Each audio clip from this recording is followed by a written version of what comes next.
Now let's talk about the other semi-final. That's our central point of conversation, given there's so much about Pakistan that we want to discuss. And England, my God, have we ever seen a stronger England team through the course of a group stage of an ICC event? Now we have to go back a year, because these two teams actually played a 5-match bilateral series in England in these conditions. Very similar personnel for both. England won that 4-1. They absolutely thumped Pakistan in some of those games. But the last time they played at Cardiff, it was the 5th game of that series. And while the series was decided, Pakistan chased down a score in excess of 300 against England to at least get a consolation win. Sarfraz Ahmed got runs, Hassan Ali got wickets, Jason Roy was in decent form back then. But let's just remind some of the Pakistan fans that they've done something which a lot of people and pundits are disregarding them for, which is chase a big score. They made hard work of 235 this time, but just happy memories for Pakistan.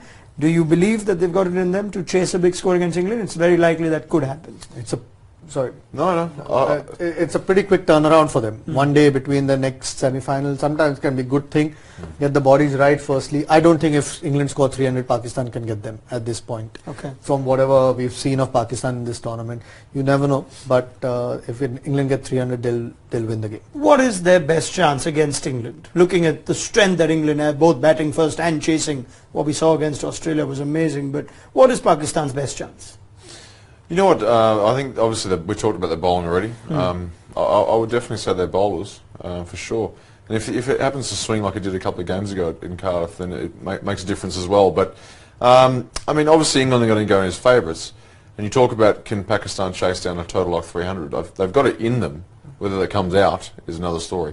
So, I mean, they're a talented side, but like you said, if they're going to have to play their best to beat England, that's for sure. Okay. I mean, they've backed their bowling and bowled first. I mean, if it's a good pitch, it's worth having a think about batting first and then trusting your bowlers to try and defend whatever you get. I agree with that, yeah. Because if England get to 300, 320, I'm not sure they're batting well enough, Pakistan, at the moment, even though they have the talent to chase that down. And you never know about England in a pressure ICC game, if they're chasing and they find themselves 10 for 2, 10 for 3. Yeah.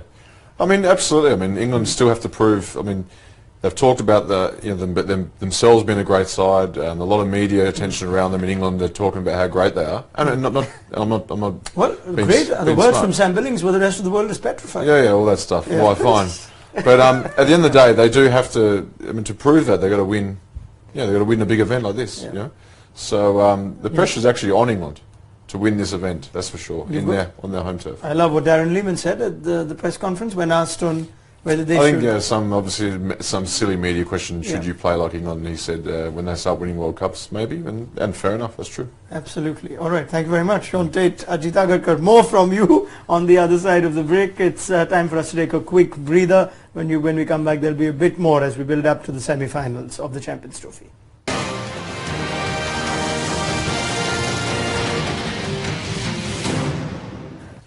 Pakistan and England have played some of the great ICC event matches in the history of the World Cup. Let's talk about them in ICC events, how they've gone. England first, and we don't associate England in the finals of ICC events other than the 2013 Champions Trophy, finished runner-up. 2014 World T20 hasn't gone well. 2015 World Cup was something that they'd want to forget. It's been a different England side since, and they were also close to a title in the World T20 in 2016, but for Carlos Brathwaite. So that's their last 4 ICC events, and of course we're looking back at the Champions Trophy where they did well in the World Cup, where everything kind of went wrong. What's the England side that we can expect in a big semi-final like this? Will we expect nerves from them?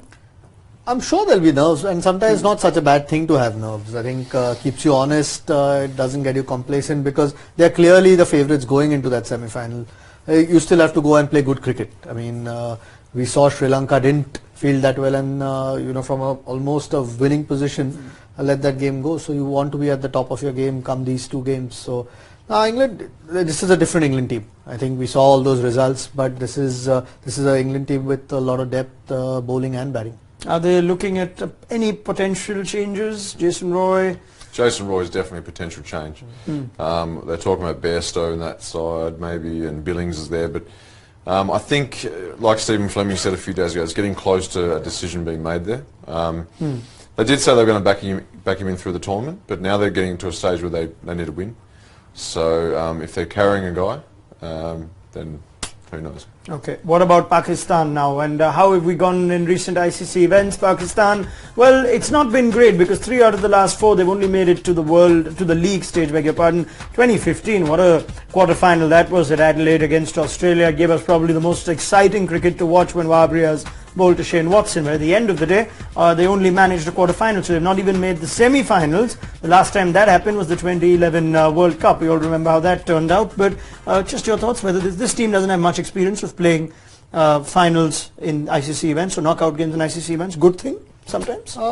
Yes and no. I mean, you need a bit of experience, but it's a one-off game. Yeah. So you play well on the day and you're in the finals, and these 2 wins would have given them a bit more confidence than they had after the India game. Of course, the likes of, same question for you on changes in personnel, likes of Shoaib Malik and Mohammad Hafiz have been enough ICC events before, but maybe this the freshness that Fakhar Zaman and Fahim Ashraf just brought. Even Fahim Ashraf, good first game. Just your thoughts on whether you think there should be any changes? Yeah, I don't know whether, I think a winning side you don't want to change too often.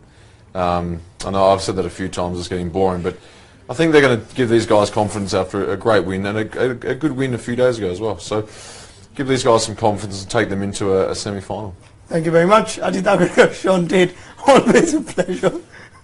I will get your thoughts as the semi-finals come upon us. Have a nice day off. You guys have a nice day off too. We'll see you before the semi-final between England and Pakistan. Half an hour prior to the start of that game. Download the mobile app for all the coverage on the Champions Trophy. Well done, Pakistan. Excellent day for you. We'll see you again in a couple of days against England at Cardiff. Bye-bye.